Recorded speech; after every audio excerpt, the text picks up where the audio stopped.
for joining us. Thank you for accommodating my schedule. I want to talk to you about Prime Minister Netanyahu under pressure and how Israel, and for that matter, the United States, are losing control of the war in Iran. But before we get to that, how do you suspect this war is playing and being interpreted inside the Kremlin? That's a very good question. I would also add to that inside the Politburo in Beijing. I was going to ask you that next, so answer it however you see fit, my dear man. First of all, I think they are confirmed again and again, and now finally, I hope for them anyway, for their sake, in the deceitfulness and the duplicity and the I can't keep my word of Donald Trump. And second, they are confirmed in equal manner of the lack of power of Jared Kushner and Steve Witkoff, if that's the right description, maybe even the duplicity of those two as well. So they realize that there is no diplomatic window. This is a hell of a thing to say. No diplomatic window they can avail themselves of for any issue at all between our countries with this administration. That's a hell of a conclusion. That is a hell of a conclusion and a dastardly state of affairs. Just focusing on Russia for the moment, how fragile are diplomatic relations at this moment between the United States and Russia, Colonel Wilkerson? Other than perhaps windfall profits on oil, and I'm laughing at you from Moscow and other things like that, I think they're dead in the water. And what about Beijing? Beijing is probably still wondering how it can extricate itself from the situation we've created in not just the Levant, but where too, and not stop the inexorable progress that was proceeding peacefully of fundamentally a space road initiative, but that means so much else for Beijing. And I think it's going to have to come to a conclusion that it has to take action in a more kinetic way, possibly. That might not mean actual use of military force, but it might use some things that China has been not want to use in terms of combating us and of keeping us at bay, because we are showing that we are intent to disturb mightily what they're doing in the world, no matter how peaceful it might be, how developmental it might be for people who certainly need that development, or ultimately benign, other than that China is in fact replacing us as the number one power in the world. A mutual friend and colleague, Pepe Escobar, reports that China has about $750 billion worth of United States Treasury bonds, and they're liquidating them. Yes. That, of course, is going to raise their price and make the U.S. Treasury pay more to sell bonds. Stated differently, pay more interest on the money it borrows from the bondholders. And it's not just China. I think there are a lot of other people, including our erstwhile ally, Japan, that are thinking very hard about whether or not they're going to continue to purchase our debt, and certainly not at the levels they have in the past. And that just starts a tumbling. And before you know it, we are truly, truly in debt. Is there a coherent theory of government behind Trump's foreign policy, or is it just what he feels like doing from day to day or hour to hour or minute to minute? I mean, are people advising him of the coming blowback to his decisions? Judge, I was at a meeting yesterday, inadvertently at the table. I was privy to a conversation that I just listened to at first, but then joined in, because I had made a statement in my opening at this event that there was no statutory decision-making process in the National Security Council, period, taking place in this administration. Well, that drew a number of comments around the table, and finally I understood where some of these people were coming from and where they had been. And they were telling me things like this. Here's how this government works. Marco Rubio does not do a national security advisor's functions. He does not discipline the process. No one else does either. What happens is Trump either calls the cabinet officer in question, like Scott Bessent at Treasury, over to the Oval, and he has a meeting with him. And whatever Scott Bessent tells him and whatever Trump tells him in return becomes U.S. policy. It is not vetted with anyone else. And that happens with everyone in the cabinet if Trump deigns to talk to them. Otherwise, they're completely on their own. So there is no unifying factor in this government, certainly not the statutory one. There is nothing but Trump. And we all know what Trump's unifying mind is all about. He can't remember what he said yesterday, tomorrow morning. So that's what's running this government. Called President Putin on Monday of this week and spoke to him for an hour about Iran. I think he probably first and foremost wanted to talk to him about helping us out of this mess we've created with regard not only to our strategic petroleum reserve, which he let sink below the safety level of 500 million barrels. It's down around 415, and he's now calling on it. He also wanted to talk about him helping the oil markets in terms of not going too far too fast. And I would only assume Putin told him to kiss his ass. Do you think Trump has recognized the error of this war and the difficulty of getting out? Not completely, but I think he's getting some help, even from someone like the rather reprehensible foreign minister, Gideon Sa'ar, who yesterday laid out some things I didn't think I'd hear an Israeli lay out, certainly not an official one close to Bibi.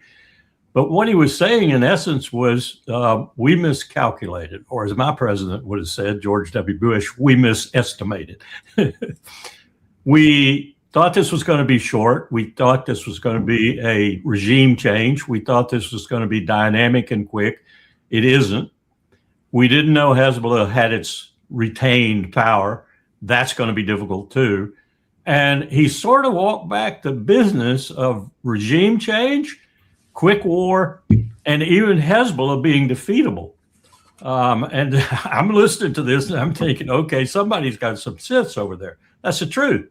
That's the truth. And I think Donald Trump, if by osmosis only, must be absorbing some of that. I think Bibi's trying to keep him in a close embrace, as close as he can keep him, because he knows if Trump does do the sensible thing and declare victory and stop, then Bibi's caught. He's left in a mess. Israel is being ripped apart right now, and Iran has not even used its most sophisticated missiles yet. It's being very smart. It's husbanding them for the real target, which ultimately is Israel. So he's right, and I don't know if Trump's getting that symbol. I don't know if he's getting that message. I don't know if he's understanding just what he's walked himself into. If he keeps talking about ground troops and he even moves remotely towards that possibility, we're in deep kimchi with which we will not withdraw until we spent several $1 trillion, killed thousands and thousands of people, and we will make Afghanistan and Iraq look like cakewalks. Senator Alyssa Slotkin from Michigan, herself a military veteran, basically saying, it's okay if the U.S.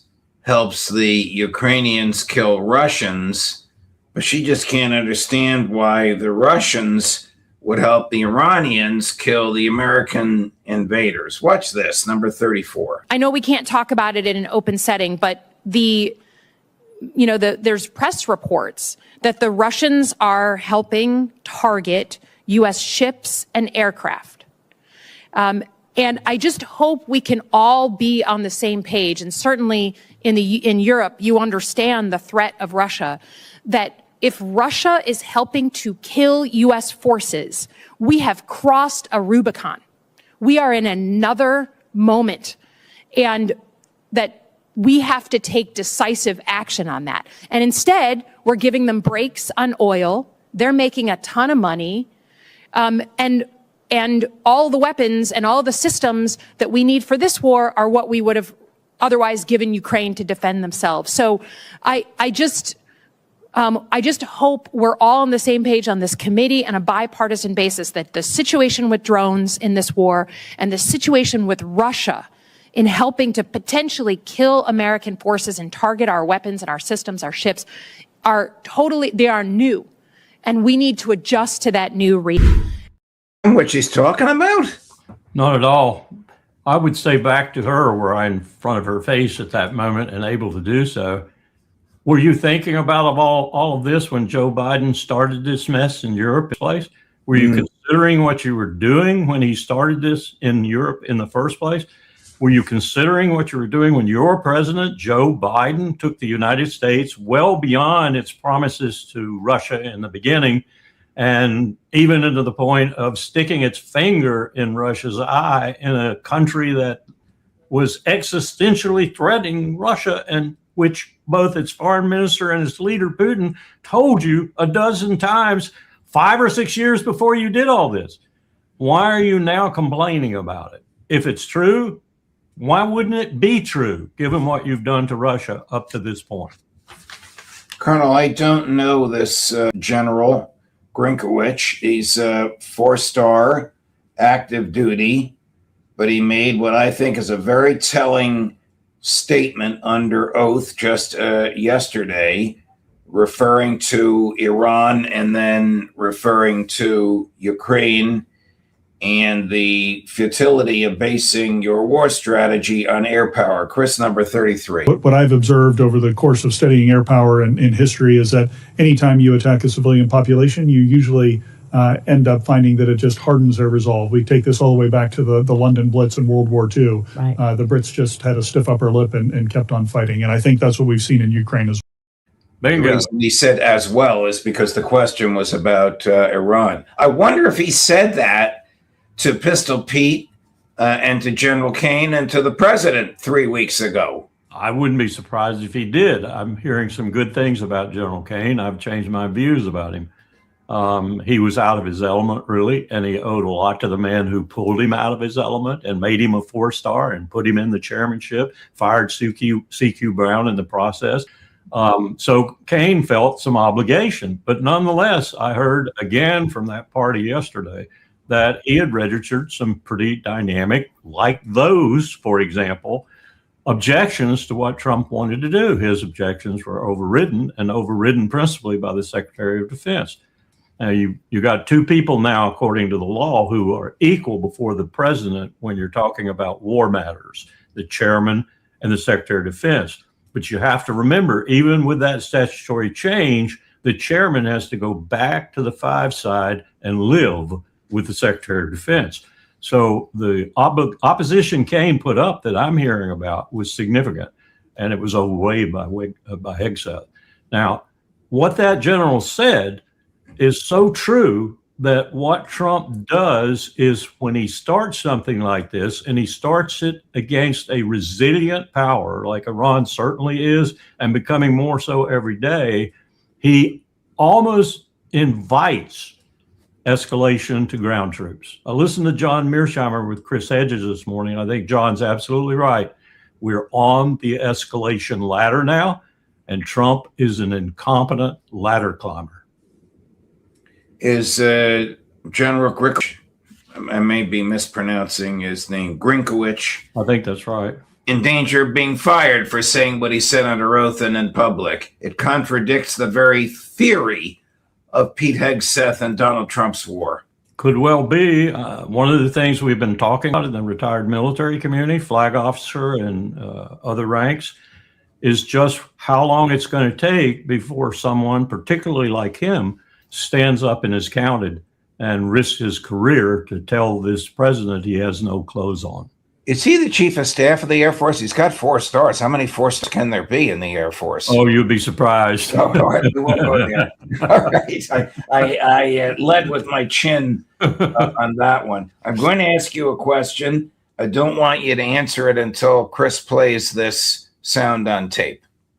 And the question is, did Netanyahu force Trump's hand 2 Friday nights ago, or was the attack date planned all along? Before you answer, here is Richard Engel of NBC News grilling Prime Minister Netanyahu's chief military and foreign policy advisor. You won't believe how vapid the answers are. Cut number one, Chris. President Trump said that Iran was weeks away from developing a nuclear weapon and potentially using one. Is that Prime Minister Netanyahu's assessment as well? Well, we know that they wanted it. We know that they were planning it. We know that was the imminent threat. You see today what they're doing with the oil. They're blackmailing the world with the oil. They would blackmail the world with the nukes. President Trump is saving the free world right now. But were they just weeks away from having a nuclear weapon? Well, that was their intention. I don't know if it was weeks or months or whatever it was, but it was an imminent threat, and certainly there's ballistic missiles that they were trying to bury underground would have been immune. And then what? We'd leave this threat for our kids, for our grandkids. No, we got to do it now. The price of action is often high. The price of inaction is often much higher. I can't believe he's advising anyone. I just can't. That hurts me to know that he's a principal advisor. That was so full of just absolute bull. Actually, there's one more, which is even more frivolous. Number one, Chris. What information did you have that Iran was about to carry out an imminent attack? One good indication was that for 47 years they've been saying death to America, death to Israel. Believe it. Yeah, but that's 47 years. But why that day? And they were ramping up their capabilities with the ballistic missiles. They're stringing along the negotiations. They always lie.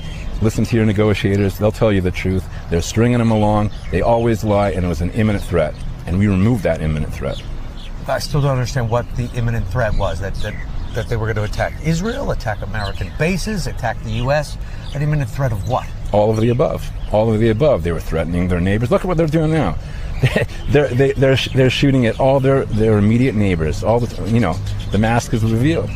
These guys, it's a death cult that not only called and killed Americans for 47 years and Israelis for 47 years. Now they're killing their neighbors. Colonel, this is political pabulum. This is not identifying and articulating a serious threat. Back to my question of whether you think Bibi forced Trump's hand, as Rubio said, or whether the attack 2 Friday nights ago had been planned all along. I think they attacked as planned all along. You don't do something like this as extensive as Israel is using its military power unless you've planned it, and you've planned it for a while. Those comments were just so vapid. That's the best word for them. We're looking at a situation now where you have to ask yourself, does Trump have the gumption?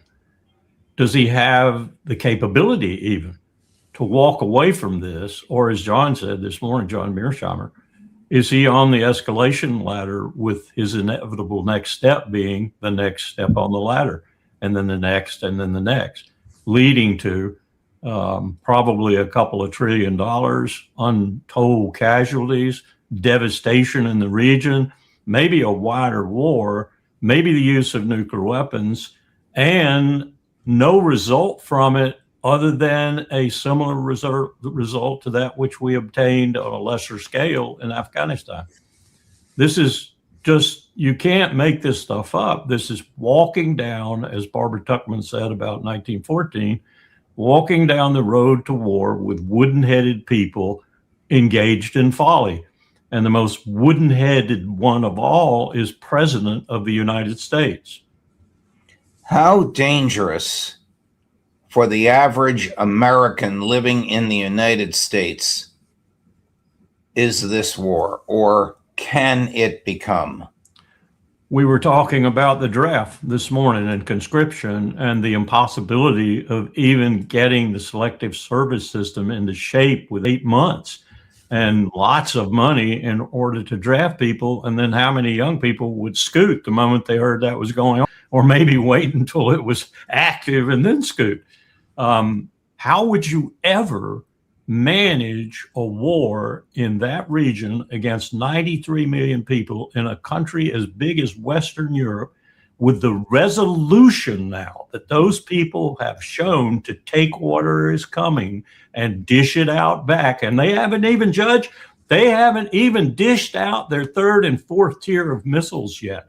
They're saving those for Israel, I think. Think about Haifa and what they just did to the port of Haifa. Israel has no functional port right now.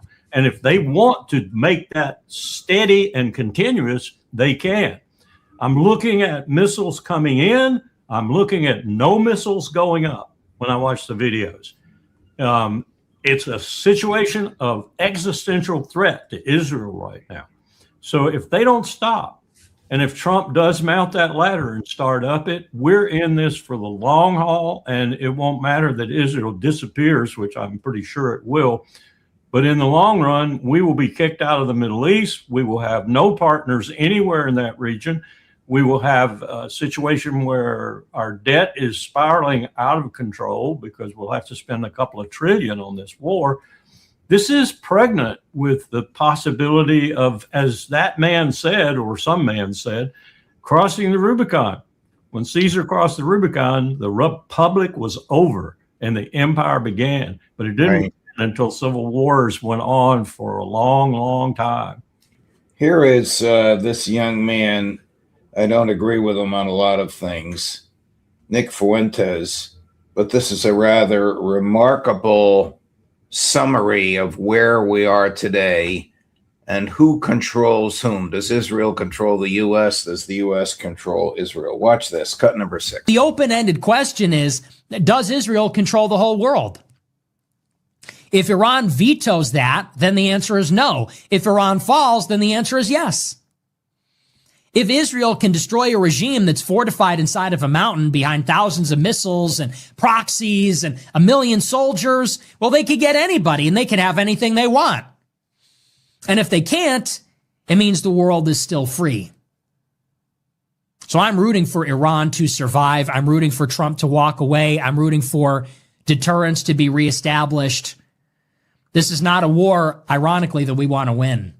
So I think the best case scenario now is for Trump to walk away. Walk away, be done with it. Destroy their military and then claim victory, whatever you need to do, and then walk away, be done with it. Put Israel in their place. And here's how you know it's really f***ed up. Oil prices have skyrocketed. It's hurting us. It's hurting everybody. Israel is bombing Iran's oil. What are you going to do that for? Oil prices are $120 a barrel on Sunday. And we have not hit Iran's oil in the hopes that they will not hit our oil in the Gulf. And what does Israel do? They bomb Iran's oil, which makes it an energy war. So it's time to be done and walk away. A lot of sense in what he says. A lot of sense in it. Yes. Be done and walk away. Call it a victory, Donald. Call it a victory. Yes, Senator Josh Hawley, I'm not a fan of his, but he did say, one of the talk shows, might have been Fox last night, Trump should just declare victory and come home. Bingo. I think that's what the Republicans are whispering to him, because they're soon going to realize how dastardly and unpopular this war is. You know, Max Blumenthal's coming up. He sent us a picture, and Chris and I thought it was fake, but it wasn't. Gasoline for your car in Los Angeles yesterday, $8.21 a gallon. Judge, you're talking to a man that remembers the first one after the embargo. Holy mackerel. I couldn't even drive. My military mission was to drive from Fort Monroe, Virginia to Washington, D.C. I couldn't, because I couldn't find a place that didn't have a 2-mile long line to get gas. I remember that well. It was a difficult time in American history. Trump is out of his league, Colonel, and he's surrounded by people who tell him what he thinks he wants to hear. Perhaps General Kane is an exception, but he's got Pistol Pete to overrule everything Kane and Kane's advisors, like this General Grinkowicz, say. And Hegseth, I fear, has his macho personality invested in this now. That's dangerous. That's extremely dangerous. If I were king for a day, I'd probably remove Hegseth and elevate Kane. We don't need another uniform in the Secretariat, but in a dire situation like this, I might do that. Wow. Colonel Lawrence Wilkerson, thank you, my dear friend. Even though these are dark topics, you always have a sense of humor and you have a way of explaining it in a very down-to-earth way. Are things going to get better or are going to get worse before we see each other in a week? I fear John may be right, John Mearsheimer. I think Trump's on the ladder and he's taking the next step. Well, I hope not. I pray not. Right. Thank you, Colonel. If something dramatic happens and we need you, we'll find you. Otherwise, we'll see you at your usual time slot next week, God willing. Surely. Take care.